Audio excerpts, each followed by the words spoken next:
Hello everyone, this is Guide to Everything, and in today's video, I'll show you on how you can calibrate your ironing for smooth top layer in Orca Slicer.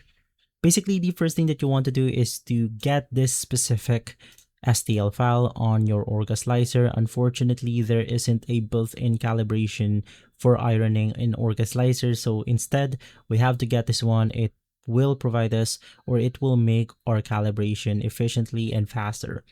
Basically from here, just click on the download STL file.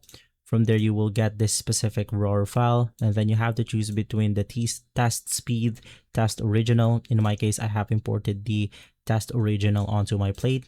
And all you have to do is to simply click on the slice plate option and then print this specific object.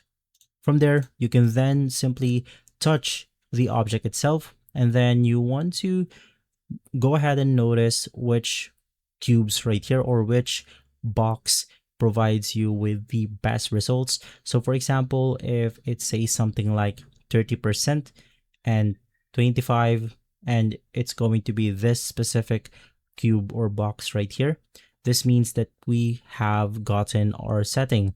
For the infill, it's going to be 30%, and for the speed, it's going to be 25. Once again, you can just go through the printed object and then touch where you feel most the best speed, or I mean the best print quality. So in this example, let's select something like 30 and 25, and it's going to be this specific block right here. So all we have to do is to navigate back to our Orca Slicer, click on the quality option. From here, you then want to scroll down until you go ahead and find the ironing option. Now, inside this page, just click on the no ironing, click all top services, and then we have to apply our flow.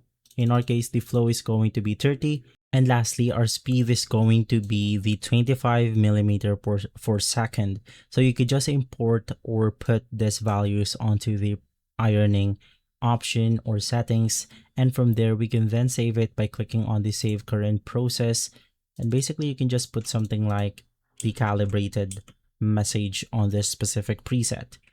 And so guys, if this video has been helpful, leave a like, subscribe, and follow Guide to Everything for more videos like this. Thanks for watching.